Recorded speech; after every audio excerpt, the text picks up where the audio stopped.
Kraft presents The Great Gildersleeve.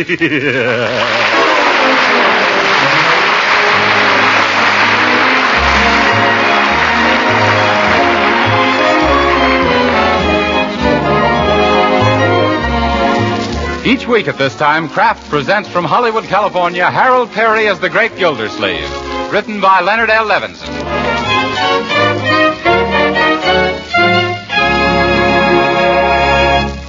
We'll hear from The Great Gildersleeve in just a moment.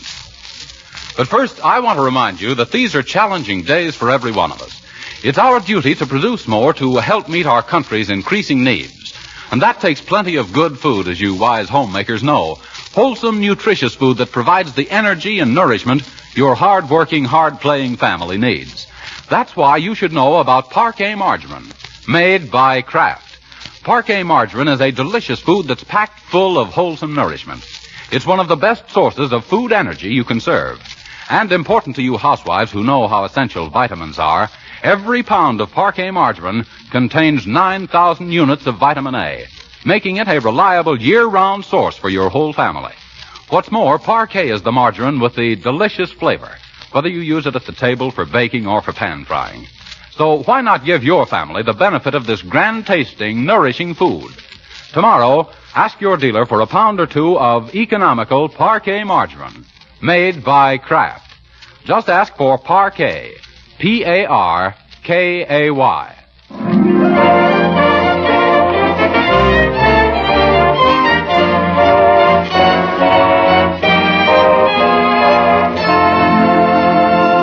And now let's visit our friend, the Great Gildersleeve.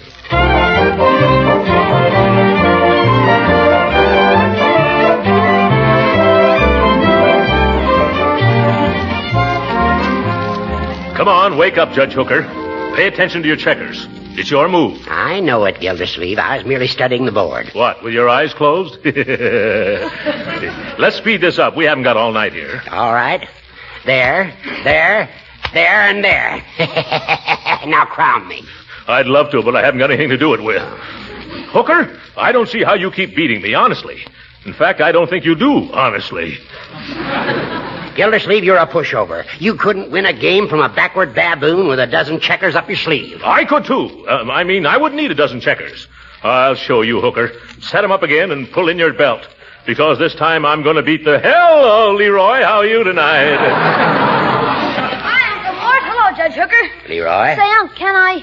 Can you what, Leroy? Well, I hate to keep pestering you about it, but can I see the circus tomorrow afternoon? Not unless they happen to pitch the tent in the front yard of the Peter B. Flugelhammer Junior High School. Is that where you go, Leroy? Yeah, Flugie Junior High. Say, I grew up with Peter B. Flugelhammer Sr. That's who the junior high school was named after.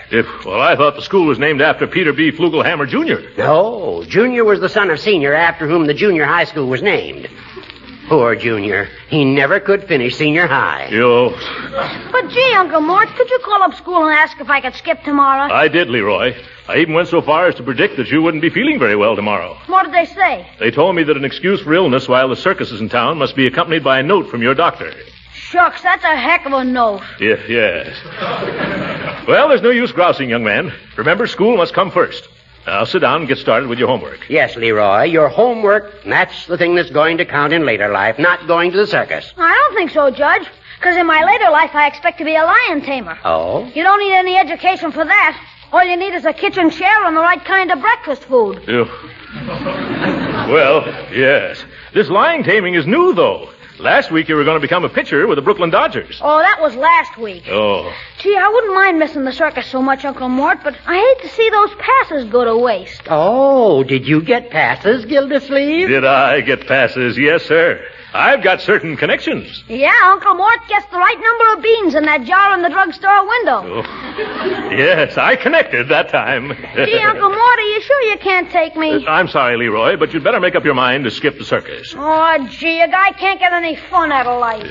You know, Gildersleeve, sometimes I think our school system has become too scientific, too streamlined. You're right, Judge. These days, everything is streamlined. Except me. Yes. Things were a lot different in the days when I went to school. What a memory.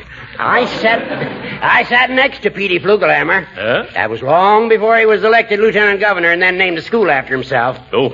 We had none of this modern stuff like getting a doctor's prescription to go to the circus. Yes, it was the same in my school days, too, Judge. Of course, I'm not as old as you are. What do you mean, Gildersleeve? You were shaving when I was a little shaver. I was not. You were, too. All right. I was always taught not to contradict my elders.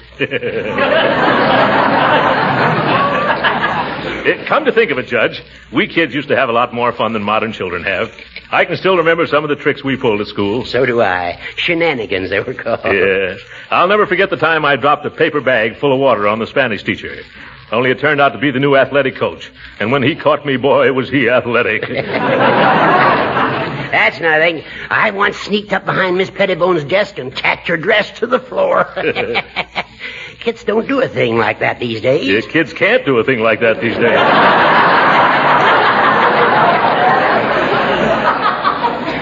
Say, Judge, did you ever put eggs in the principal's umbrella? No, did you? Uh-huh. I had my own hen, and I saved eggs for a rainy day. I can still see him lifting that umbrella over his head. Well, I put alum in the water pitcher at our graduation exercises. Oh, that's a peachy stunt. What happened? I didn't graduate. Ah, yes, youth. Sometimes I wish I were a kid again, just so I could pull a few more of those cute little innocent juvenile pranks. Well, they're a thing of the past. Yeah. I never hear of kids doing those things these days. Not enough imagination, I guess. That's right. You know, I remember when a dog and pony show came to our town, and all us kids made up our minds to go. You know how we got the afternoon off? No, how? Well, I climbed up on the schoolhouse roof and stuffed my coat into the chimney. Boy, I wish you could have seen that smoke pour in and those kids pour out. Gildy, I'll bet you worked hard. Oh, that wasn't anything. Did I ever tell you about the time we smuggled the horse up in the bell tower at college? Gee, no, Uncle Mort. Tell us about it. Well, I borrowed this. Leroy, I didn't know that you were still here. Sure, you told me to do my homework. Say, did you ever do any homework, Uncle Mort? Stacks of it. Gee, when did you find the time? Didn't it interfere with your jokes? Now see what you've done, Gildersleeve, giving the boy a wrong impression of our childhood. Me? You started it, tacking teachers' skirts to the floor. And you, a Superior Court judge. Aren't you ashamed? Well, how about you, egging the principal on and trying to brain everybody with bags of water? What do you mean, everybody? Just our Spanish teacher, Miss Olafson, that's all. Now, Leroy, don't get us wrong. Judge Hooker and I were merely reminiscing about an era that doesn't exist anymore. I'll say it doesn't. You couldn't get away with those corny gags today. Those gags weren't corny, Leroy. They were mighty clever. Huh? Oh, yes. They were terrible. The big kids made me do them. I'm ashamed of myself. Aren't you, Judge Hooker? Yes. I was a bad boy. You see, Leroy? Gee, you two treat me as if I was 12 years old. You are 12 years old, Leroy. Sure, I know it, but I don't like to be treated that way.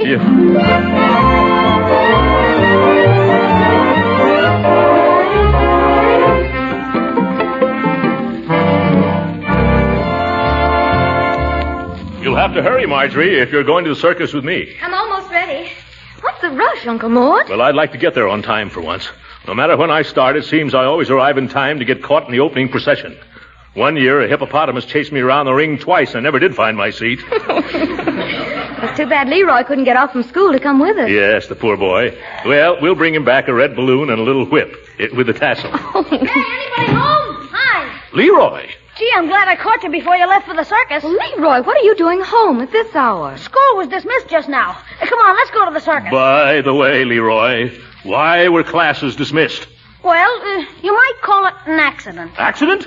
What was the accident? Oh, nothing serious. Then what was it? Oh, it seems they had to get all the students out quick on account of all the rooms had to be aired out. Aired out? They did? Why? Well, nobody knows for sure exactly, but the general opinion is that somehow or other, a skunk got into the air conditioning system. Oh!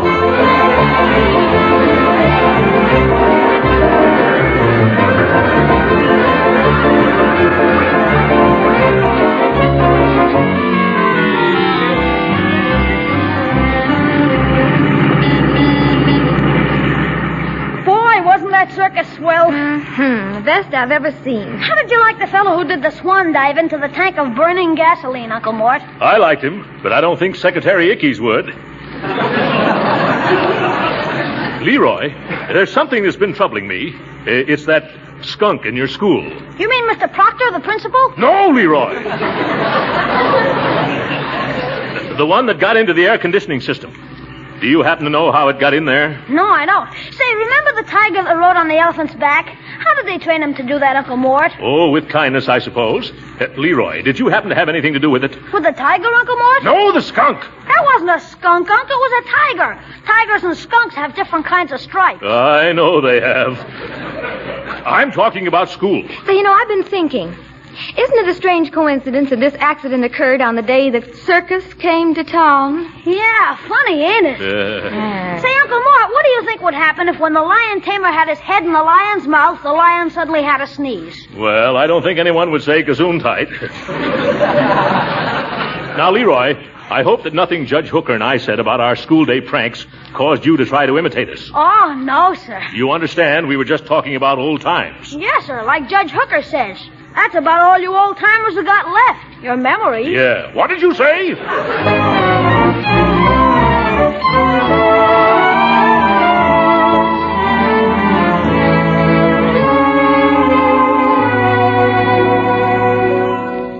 Good afternoon, Bertie. Is Leroy home from school yet?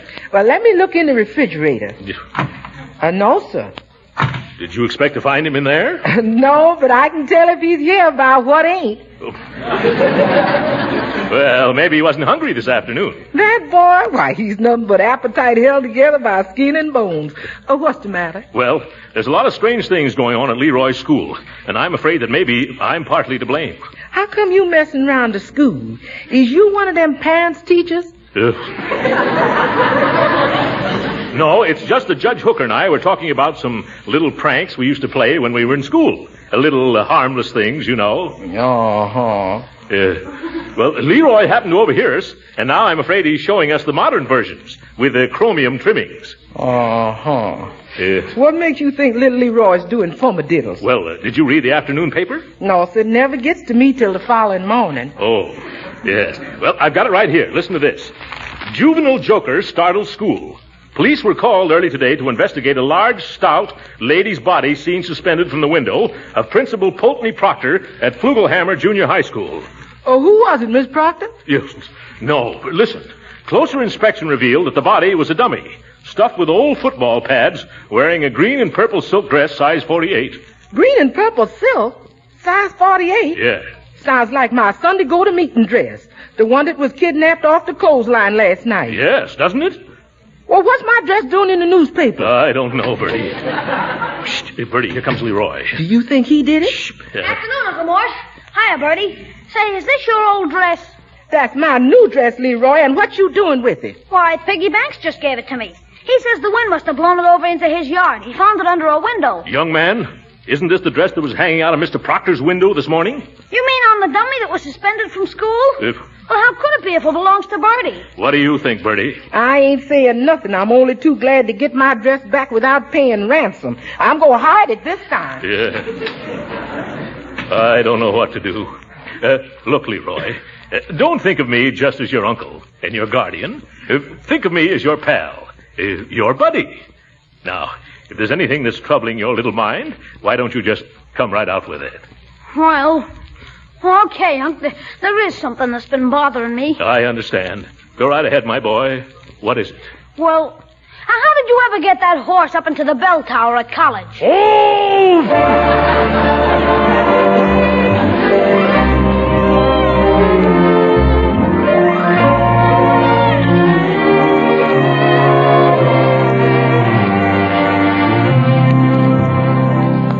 The reason I asked you to come here tonight, Judge Hooker, is because you and I are turning Leroy's school topsy-turvy. Why, I haven't been near the place. We've been doing it by remote control.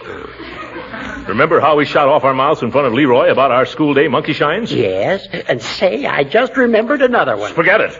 Leroy has been up to all our old tricks. Oh, his teachers have caught him, huh? No, that kid's smarter than we were. But we got to stop him from going on with him. Well, maybe if I gave him a little lecture. Hooker, you don't understand children. That wouldn't work at all. We've got to pretend we don't know what's going on. That shouldn't be hard for you to do. When Leroy comes in, that'll be our cue to start casually chatting about the evils of practical joking. Yeah. Subtle propaganda, you know. How about it, Hooker? We can try it. Too bad this whole thing had to happen. You know, Gildersleeve, it would never have started if you hadn't opened your fat face. Me? Why, it was you that started it, you little travesty on justice. Is that so? Why, Gildersleeve, if you had the intelligence of a jackass... but no, why should I daydream? There's no use arguing with you. Why not? Because I don't argue with blubberheads. Well, I do, you blubberhead. Just because you're a judge, do you think? No, I can answer that myself. You don't think. Don't you provoke me, you big wad of wind. Oh, that settles it. I'm going to lambaste you with... Oh, excuse me, I didn't think... Come right in, Leroy. I was just telling Judge Hooker how to baste a lamb. Wasn't I, Judge Hooker? Huh? Oh, yes. Don't let us disturb you, Leroy, my boy. Go right ahead and do your homework. Just pay no attention to us. I won't. As we were saying, Judge, don't you think that juvenile delinquency often starts with some innocent boyish prank? When were we saying that? Oh, of course, Gildersleeve. Quite often the young fella starts out for a lark and winds up in a cage. How's that? Oh, Judge. Then you think that practical joking can lead to serious consequences? Surely. It starts out with a fella dipping girls' pigtails into inkwells, and then he becomes bored with that and puts firecrackers in the coal scuttle. Yes. Or water in the teacher's galoshes, and then setting them out to freeze. Never heard of that one before. Huh? That's only good in real cold weather. Well, in summertime, you can always put flypaper on all the chairs. Yes. With the words "kick me" printed on the back. Say, I did that when I was in 4th grade. You should have seen the fun at recess. You know, I used to hunt for frogs during recess and put them all in the lunchboxes. Once I made a mistake and put one in my own lunchbox. Did I tell you about the time that I snagged our principal's wig with a fish pole and then hoisted it to the top of the flagpole? Oh, boy. I wish I could have seen... Oh, my goodness. What have we been saying? Huh? Leroy, don't you pay any attention to this old... Say, where is Leroy? I don't know. You said pretend he wasn't here, and by George, he isn't. Yes, and a lucky thing, too. How did we ever get started talking like that again? I remember distinctly. You began it, Gildersleeve. Me? Why, you feeble little fuddle-headed fuddy-duddy. Smile when you say that, Gildersleeve. Smile? I'll laugh right out loud.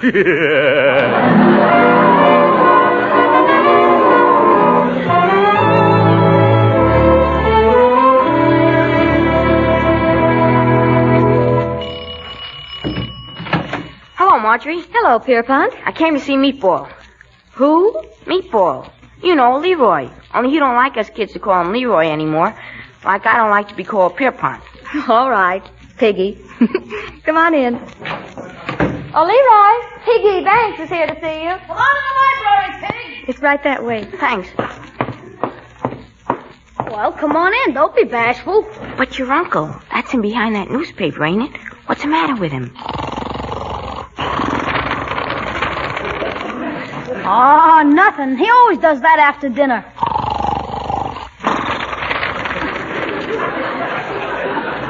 He's digesting his food. Oh. Ain't we going to disturb him? No, we had roast beef and potatoes for dinner. Nothing will bother Unc for another hour at least.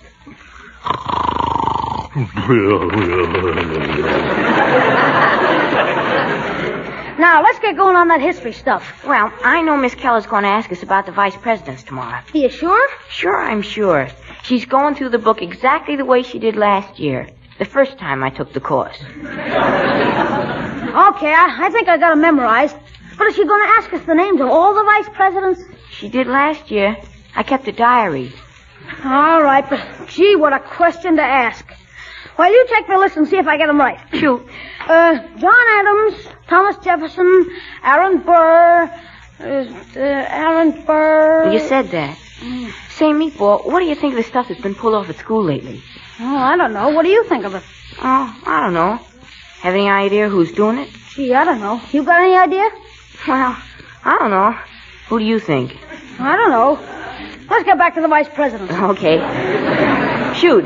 John Adams, Thomas Jefferson, Aaron Burr. Say, I wonder who put the iron sulfide in Miss Keller's inkwell. How'd you know it was iron sulfide, meatball? Shucks, anybody knows that's the stuff that puts the smell in inkwell. You know who pulled that one, Piggy? Let's get back to Vice President. Okay. John Adams, Thomas Jefferson, Aaron Burr. I don't know what good knowing the Vice President is going to do a guy who's going to be a stuntman in the movies. I thought you were going to be a lion tamer. Well, lion taming's just one of the stunts I'm going to do. Talking about stunts, did you hear about the one somebody just pulled tonight over in the schoolyard? Which one's that? I bet you know about it already. Well, maybe I do and maybe I don't. I ain't saying. What are you talking about? Oh, about what they did to old man Flugelhammer's statue. Somebody dressed him up in a set of red flannel underwear and a corset. No kidding. Yeah. Boy, if they ever find out who did that, they'd be expelled from school pronto, I bet.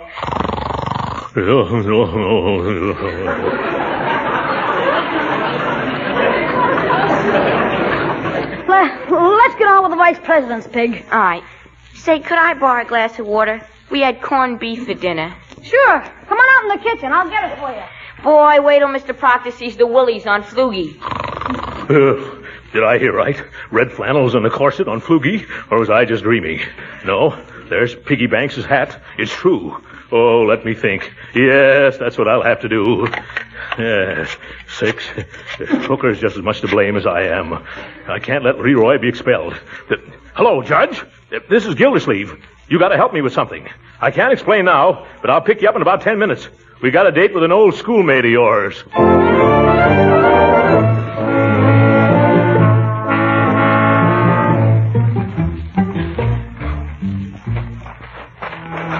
You sure this is the right part of the schoolyard? Why, of course. Not so loud, Gildersleeve. Oh. I'm a Superior Court judge. Can you picture what would happen if I'm caught? Yes, scandalous, isn't it? Oh, why do I let you get me into situations like this? Because you haven't got any more brains than I have. And where in the name of Goots and Borglum is that statue? Oop. Never mind, I found it.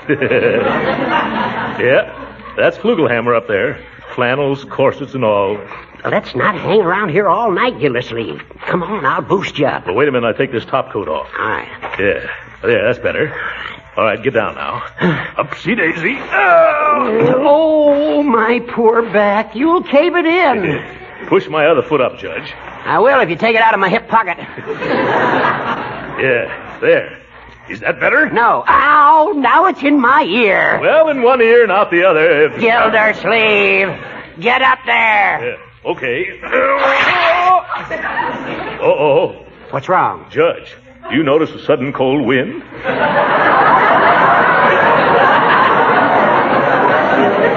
No, can't say that I do.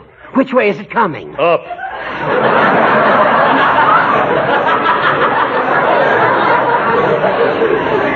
Judge, hold my feet so I won't fall. I got him. You're all right. Solid as a rock. No, you're holding Pete's feet. What? The flat-footed Flugelhammer. Yeah, that's better. Now I can get to work. I wonder where Leroy ever found this corset. Make it snappy, Gildersleeve. Who do you think you are, Gypsy Rose Lee? Yep. Okay, I've got it now. Here, catch it, Judge. Hurry up before somebody catches us. All right. Hey, Leroy must have sewn this underwear on. I never knew the little rascal could sew. How's it coming, Gildy? Just another second. Yeah. Cut out that whistling, Judge. I'm not whistling. That must be the night watchman. Oh? Come on, rip it off. Let's scram. Okay, head for the car, Judge. Hey, who's that? This way, Judge. Quit calling me Judge, Gildersleeve. Oh, I'll shoot. Don't you believe him, Gildy? Oh! Scatter, Judge, scatter. I'll meet you at the drugstore.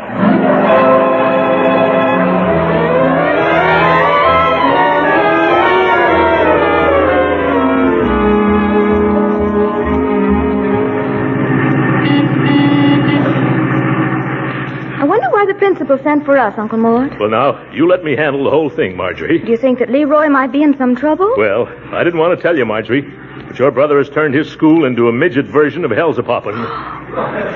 Leroy? But he had such a fine record. He had, until he heard Judge Hooker and me brag about the foolish antics we performed as children. Oh, I hang my head when I think of it. And I'd like to hang the judges, too. Oh, now, Uncle Mort, it can't be that serious. No? Well, come on. You'll see. You know, after all, boys will be boys. Leroy is just a bit high-spirited. And what's wrong with that, sir? You were a boy once yourself, weren't you? Me? No. I was talking to the principal. Rehearsing, I mean. After you, my dear. Yes. Look at George Washington and the cherry tree. Just high spirits? Washington was a boy, too. We were all boys. Uncle, are you all right? Of course I am. No, I'm not. It's been a long, long time since I was called to the principal's office, but I still get that old feeling. Me too. Yeah. Well, brace up, Uncle Mort. Here we are. Okay, let's go in. Hope he doesn't make us stay after school, Marjorie. Mr. Proctor? Yes? I'm Leroy Forrester's uncle, and this is his sister, Marjorie. Well, I'm glad to see you two. I want to talk to you about that young man. Yes, I know, Mr. Proctor. Really, he's a fine boy at heart. I realize that. There's something I want to tell you. Sure, about. but you were a boy once yourself, weren't you, Mr. Proctor? Of course I was. You see, Marjorie, didn't I tell you? Mr. Proctor was a boy once himself. Probably high-spirited, too. Surely. Now about your nephew. I hope you're not going to be harsh with him. But why should I be, Mr. Forrester? Excuse me, my name's Gildersleeve, Throckmorton P. Gildersleeve. Glad to meet you, Mr. Did you say Gildersleeve? Yes. Did I say something wrong? That happens to be my name. And does that happen to be your top coat hanging on that hook? Where? Yes. How did it happen to get here? Last night, that coat with your name in it was found by our night watchman. Oh, my goodness. Excuse me. I just remembered a dental appointment. One moment.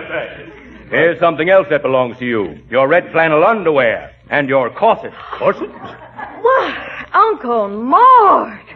I don't understand. Neither does Mr. Proctor. I understand only too well. Aren't you ashamed of yourself? A grown man. A big, fat, grown man. Going around at night putting union suits on statues. Uncle Mort, what is this? Now, can't you explain? Sure, if I can get a word in edgewise. Actions speak louder than words, Gildersleeve. It's a lucky thing for you that Leroy Forrester is your nephew. It is? Yes. I'd expose you in a minute, but I don't want to spoil Leroy's big day. Leroy's big day? Oh, what has he done now? That's why I sent for you. Today, he's going to be presented with the Chamber of Commerce Medal as the outstanding student in Flugelhammer Junior High School. What? Leroy? Well, I knew it all along.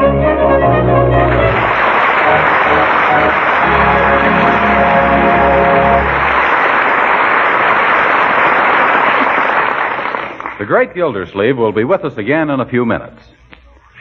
But right now, I want to ask you, what is the most welcome compliment a hostess can receive? Well, I'm told it's sincere appreciation of the dishes she serves. Comments on the lightness of her cakes, the flakiness of her pie crust. Exclamations on how downright good everything tastes. So here's a tip for you housewives. For baking that's sure to win compliments, use delicious Parquet margarine, made by Kraft. You see, Parquet margarine is a genuine flavor shortening, not a bland, tasteless fat. Yes, the same delicate, appetizing taste that makes Parquet margarine so delicious for table use gives added flavor to baked foods, too. And Parquet mixes so easily and creams so smoothly, it's really pleasant to use. Remember, too, that Parquet margarine's flavor makes pan-fried foods taste better, and it doesn't spatter or stick to the pan. And whether you serve delicious Parquet margarine at the table or use it for cooking, you are giving your family a nutritious, wholesome energy food. Remember, too, that Parquet is an excellent source of vitamin A. So give your family the benefits of this delightful, nourishing food. Serve them economical Parquet margarine tomorrow. Just ask your dealer for Parquet, Parkay. It's made by Kraft.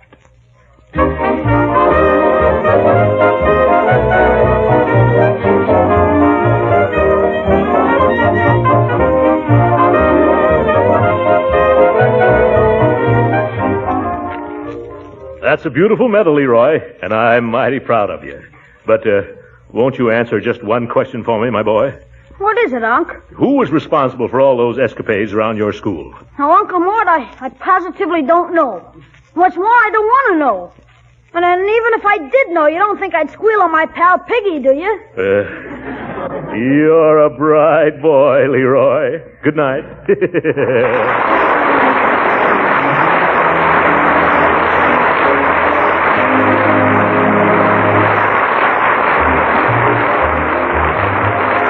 Original music heard on this program was composed and conducted by William Randolph. This is Jim Bannon speaking for the Kraft Cheese Company and inviting you to be with us again next week at the same time for the further adventures of the Great Gildersleeve. This is the National Broadcasting Company.